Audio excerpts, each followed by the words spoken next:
real quick. So at least we will have a recording as a backup in case it's not streaming live. Um, I am so glad you're with me today. And I believe, let's see, I met you via Facebook, your group, a couple of months ago. I Yeah, don't know. I have no probably sense about, of yeah. timing. Yes, it's a great group that a lovely, lovely man named Clement founded for people who are in mid-career and looking to transition to some kind of new job. A lot of them aren't sure what they want to do. And myself and another person administer it for him because it really took off. And he was like, look, I need people to, help me moderate the group. So it's been great for me because it's a great give back. As you know, when you're coaching, it's one thing to sort of have your paying clients, but you always feel bad that there's this whole group that maybe can't afford a coach or aren't ready, for coaching and are investigating, well, what does a coach do? So the group's been a great way to pay that forward and help people understand here's what a coach does and get some help if they're not quite ready to engage a coach.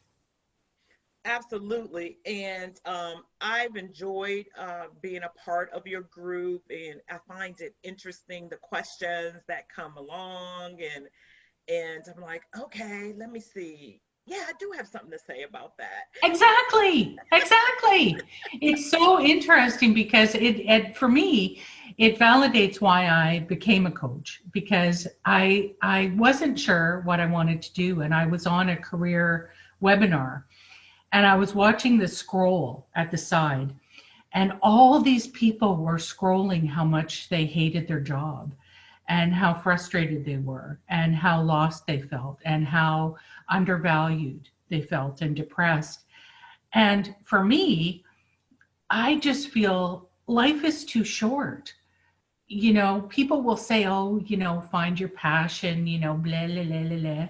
But honestly, as I say, life is too short. If you don't like what you do, or your job is not funding something that you love, well, for heaven's sake, and I just thought, God, I need to fix that because I was so horrified that they didn't love what they do. And that sort of prompted me to look more closely at coaching and how I could, at this point in my career, because I've done a lot of different jobs. I think we were comparing in the group how many different jobs we had done over our careers. And I thought, you know what, it's kind of time to pay that back and help other people because coaching made such a difference to me when I was looking for what I wanted to do. So yeah, it's been great learning. So mentioning the all your career journey, so what would you say was your best career decision while I sip my Dunkin' Donut Oh, you coffee devil, in you. my huge mug? Probably can't see it, but Look huge at you. The mug. truth comes out. My best career decision was probably, honestly, it sounds kind of, I was debating this. It sounds kind of cheesy, but my best decision, honestly, was getting a coach because I had taken a couple of jobs and I had been really unhappy with them and I wasn't doing well. I was encouraged to my undergrad is in journalism, and a boss who was quite a strong mentor for me encouraged me to get a master's in business. Now, he encouraged me to do it because he said, my journalism and to that point, my career, and I was working in TV, he said, that's just a hobby. Like you really need to, get focused. He really diminished it. And I carried that. And so he said, you really need to get a degree in business. You need to, really learn to total. It's lovely that you can write, but nobody really cares about that. And Wow. it took me a long time to get past that.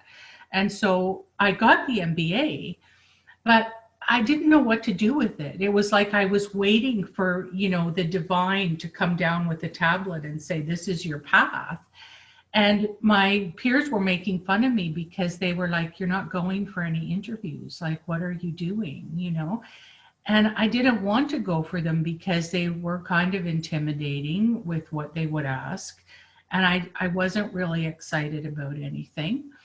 And so long story short, I graduated, but I had a couple of jobs that really were not great fits.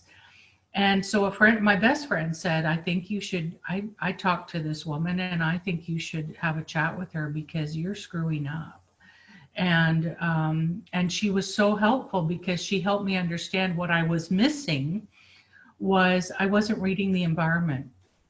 So I was doing a great job presenting and, sounding all put together. And, my blush was symmetrical on my face. The lipstick was in place, but, nobody was home. Like I wasn't paying attention to, is this the sort of environment I want to work in? Is this the sort of boss I want to have? So I kept getting misfits between my personality and the environment.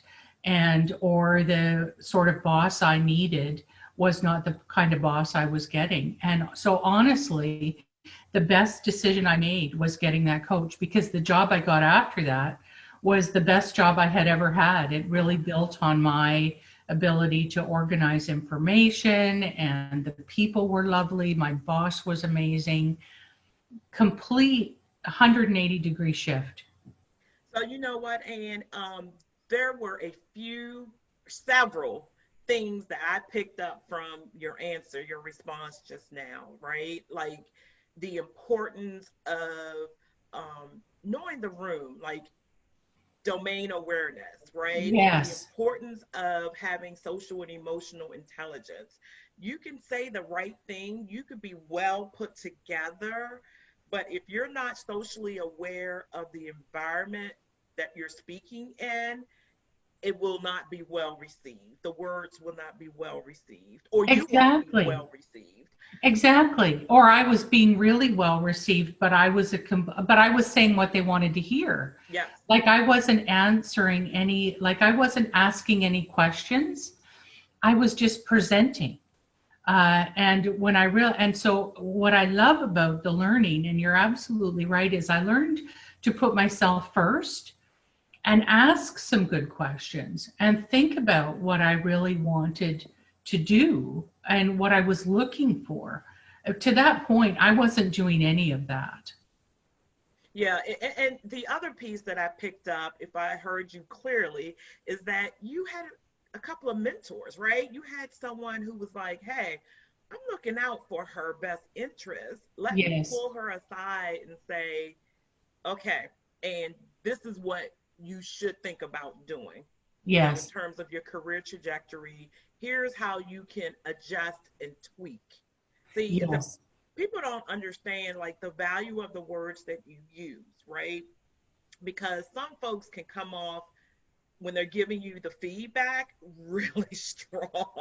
Yes. And you just shut off, as opposed to, hey, Ann, let me help you adjust just a little bit. You could just tweak that just a tad, and I think it will take you further. So yes, it was great. You're absolutely right. It was great to have someone say, what are you looking for? And what would be a great boss for you? And have me describe that and go, well, do you have that right now? And it was kind of like, well, no, have that. So it was about, okay, well then let's look for that. Let's do some work on that, and let's do some work on your resume so that it speaks to that, so that it truly reflects you. So it was truly, as I say, it sounded a bit cheesy, but it was getting someone who objectively would look at what was going on and what my strengths were. It was my best decision. I agree. And so saying that, like, what was the worst career decision you've ever made? Well, it's interesting, because I have a few kind of sayings that I say to myself. So I've learned to say you either win or you learn. So my worst. Like that. I know. I'm writing that down now, right? You devil. So I've started to embrace that, because it's so I find it so disappointing, but my best learnings are when I kind of land on my butt. And so my worst career decision was I took a job for the money. I was in a job that I loved and that I was doing well in, that spoke to my strengths, and I believed the advice of somebody else who had their own agenda for wanting me to join their company. And it was more money. And a friend of mine had said, I'm not sure it's the best fit, but it was more money. And so the money was very appealing. It took me, to a different level in terms of salary, and I made the jump. And now I learned a lot, like what I say, you win or you learn. So I learned a lot. I learned really, how to be a team player and how to be very organized. And it actually prompted me to get my MBA. But at the time, oh my God, I thought I had thrown my career, I thought I had ruined myself at the time. And the great learning is, which, I tell my clients is, and I know you do too, because you're very inspirational, is that there's no sort of killer decision. I like to tell people, as low as you feel you land, you bounce higher. If you think about, for example, Tiger Woods and in his career and the huge errors he made. And so you land, but you come back.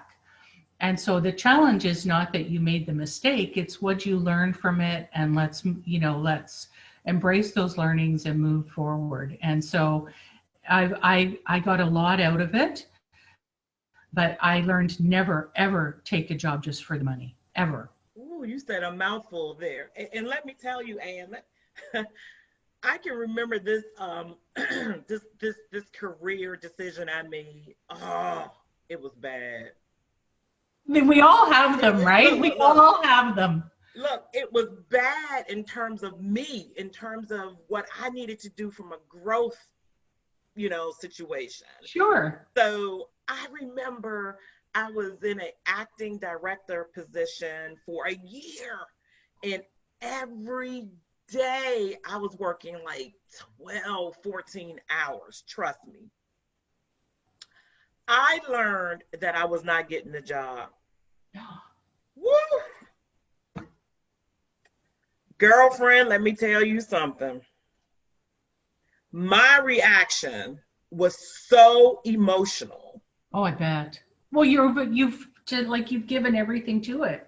I gave it my all, blood, sweat, and tears, right? Sacrificing family time, all of that, right?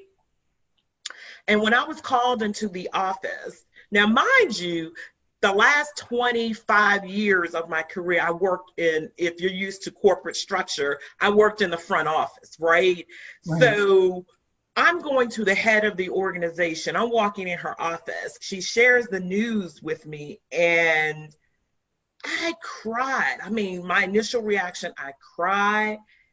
And here's what my mistake was, because I didn't check in with having a mentor at the time. Right. So I went home and wrote her an email from Hades. Those are the ones you want to frame, You're not supposed to press send on, Ann. You're not supposed to press send. That's okay. We all have those. Oh my God. Do you know that email set me back an entire year? No. It did. No. Because what happened was there were so many lessons that came with that, right? Because yeah, that would be my win or learn. Huge. It is huge. I'm still talking. Let me tell you, I talked about this example while I was at American University going through my executive leadership program, right? And they were like, does anyone have an example? I got an example. Yeah, hello. So I began to tell that story about resiliency and coming back after being branded as one who had an attitude, right? Yeah. And so what happened was I began to, I had to get a mentor, because someone came and pulled me aside. They told me about they had heard about the email. And so her senior advisor. So what ended up happening, the lady who told me that also said to me that while I was not getting the job, I still had to act, right? I Oh, still had to act in that role. wow. So it took everything out of me. I did it. The senior advisor became the director. I was his deputy, but guess what I did? I spent a year learning from him. I humbled myself Good for you. and I learned. Good for And you. so what happened was a new guy came in to oversee the organization. And you know, they get read in on everybody. So he had gotten read in on me. And of course, he got read in on that situation. Sure. But when I met with him, this is what I said. I said, I will not say anything. I'm sure you've heard about me. I will not say anything negative about your predecessor. What I will do, I will spend this year proving to you that I can do this job. Good for And you. so that's what I did. And so what ended up happening, maybe it was less than a year in, he says, I'm going to move the director back into the senior advisor role, and you're going to accelerate up to director. Fantastic. Right. So when you say, you know, you have to win, or, you know, you have to learn. So Right. I spent that time doing what I needed to do to learn. But what I also learned was I had other people watching me. Like my Right. team Right. was Right. watching my behavior. And I was Right. like, oh my God, I'm so embarrassed. I can't believe I behaved. But that was a leadership lesson learned. And Right. so people don't underestimate the value of a mentor and a sponsor, and that's incredibly important. And so let me ask you this. You know, I know we were kind of chit-chatting about uh, appreciating nature and all that good stuff while we're all trapped inside and Yeah, different as long as things. there's no humidity in it, my natural beauty is not compromised. I know I'm that's good with right. Look, nature. We didn't get to that part about nature. I'm good as long as there's a fan. have you picked up any new talents, hobbies, or anything during this time we've been Oh, with working the out? terrible COVID. You know, I'm terrible because that's actually my weakness is that I'm not good with fun. Like I'm very, I didn't come from a family that had a lot of fun in it. And so the area that I really have to work on is fun. So for COVID, it's been like my practice is pretty much remote. So so nothing really changed for me because of COVID. You know, I generally am at home anyway. If anything, I've gotten more creative with makeup application. That's become I a new love your hobby. glasses. I Ooh, love thank the you. red Oh yeah, glasses. well and the thing is these glasses, like I'm due for new glasses, but I can't go to get the prescription changed. So yeah, so for all I know, I don't know who I'm talking to this morning. Who are you again? But the one thing that I can tell you, Ann, is that I love your sense of humor. When I say I like bust out laughing when I see some of your posts, I do. They are hilarious to me. Oh, it's so funny because I think people have said, they're funny or whatever, and I think, what was funny in that? What did I miss there? What was that? So some of it is and it's great because it's an unconscious strength. Like it's made it possible for me to have some really either tough conversations or simplify, complex information because of my sense of humor. And it's taken a while, as you can imagine, to embrace that. Or as we were talking about, which you very astutely were saying about domain and fit, right? Some places they don't like my sense of humor. And if you don't like it, like I've had clients over the years before I was coaching that don't have a sense of humor, and I'm out of vocabulary. Like if I can't be funny, I don't have anything to say. I had a client she was very, I would call it like kind of like Melba Toast. She was just plain.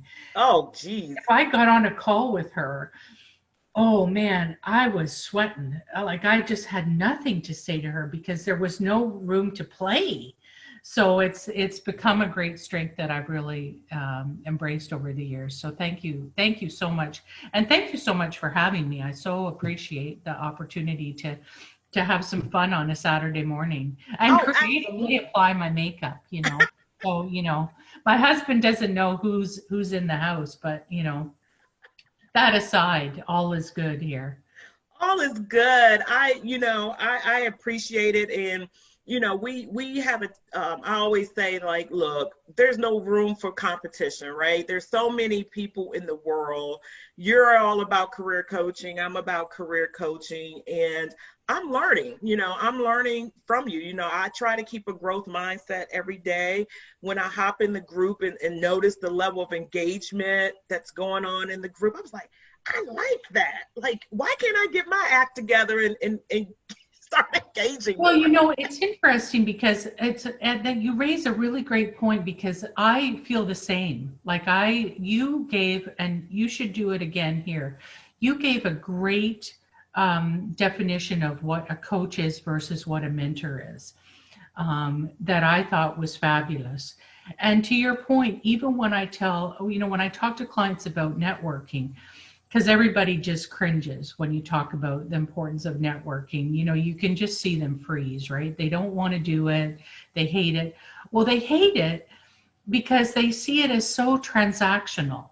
They see it as all about themselves and what's in it for me. And one of the things that you have asked me that I think is really important is, what do you think is important? What are your learnings? And around networking and even coaching, as you say, it's about being generous.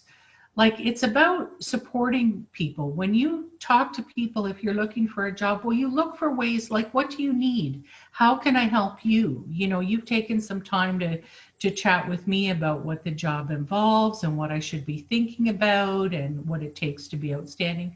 What can I do for you? Like, and when you get off the phone, if it's a thank you note or you go looking for an article that might help them, like look for ways to be generous and curious. Now, remind me, Jennifer, what was the difference between coaching and mentoring that you talked about?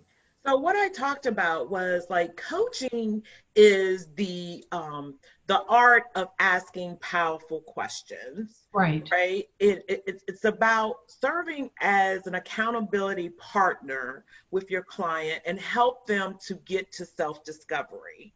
It's about leaving you out of the picture, right? right, You as the coach, not coming with your own agenda, but really focusing on your client. The mentor piece comes about when you're talking about your past experiences, your learnings, as we just shared, and you're actually in a space of teaching them. right, And so, and you never want to put a client in a position where they feel like they are driving towards your goal as opposed to their very own. And so there may be times when you may have to get into a mentoring space, right? And I right. teach this near at in corporate.